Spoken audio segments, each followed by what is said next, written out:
There's gonna be a full house? I'll take it, right? All right, good to meet you, good to see you all. I'm happy that we got a good audience. I'd like to ask you, how many of you are Christian? Okay, all right. Now, how many are Catholic?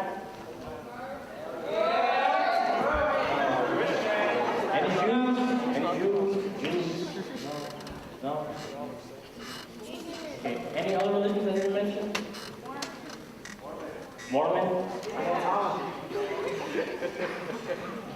All right, thank you.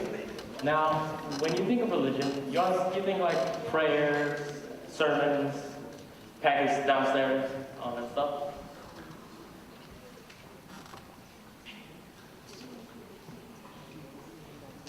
Like that, right? It's a pretty good representation, I think. What if I told you religion had a much darker side? What if I told you religion was like that? Glad I got that reaction out of you. Before you ask, this isn't like the Middle Ages. Not for the most part. This is a visual representation of the Crusades. And what the Crusades were mass murders of Muslim people led by the Catholic Church by orders of Pope Urban II during the 10th century.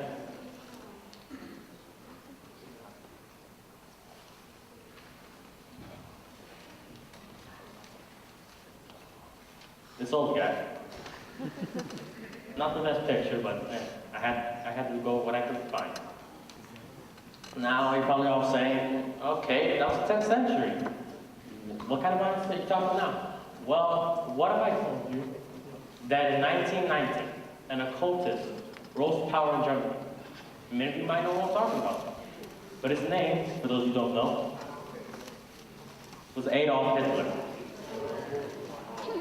Now, Adolf Hitler, as we all know, hated Jewish people, but he also hated Christians.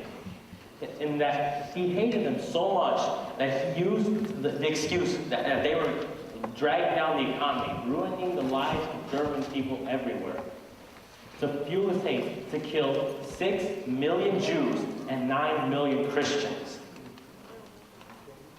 And his justification was this quote: "We are fighting against the perversion of our soundest instincts. That poison by which both Jews and Christians have spoiled and soiled the free, wonderful instincts of man, and lowered them to dog-like fright." To be honest, Hitler's got some truth to that, in that religion has a massive influence in the world. Religion controls a lot of our actions, our beliefs, how we act around some things. But, moving on, I got nothing else to say about that. Any of you might know what this is. This is a representation of Lucifer. You know, the first fallen angel, went up against God, became the devil. All right, my reasons for showing you that is for this. They had the devil inside them. Does anyone know what I'm referring to? I'll just say no. I'm sure many of you have heard it and seen it in the news. Mother drowns child in bathtub. Mother cracked and kills son by smashing his head on a rock. And what is their justification? They had the devil inside them. This is the excuse hundreds up to thousands of people use yearly to kill people. In that the devil's inside them. God commanded them to do that. The devil is controlling them. And that's wrong. How can you just kill innocent people by just saying that your God or your saint controls you, that they're inside an innocent person? How can you just do that? This is another representation of Lucifer. When I guess he saw his angel one time. And my reason for that is to summarize a lot of killings in the world.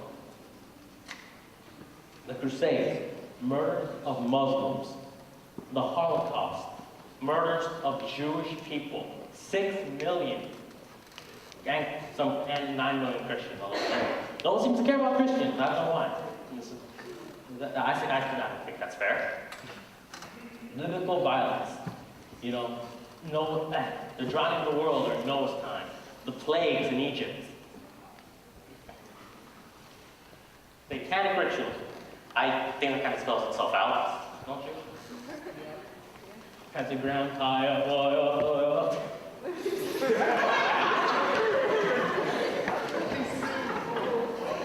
and murders of children. Heck, not even barely infants. That's messed up right there.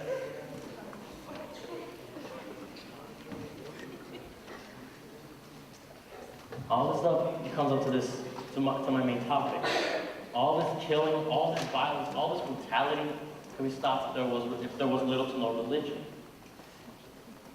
And you may or may not agree with me on that.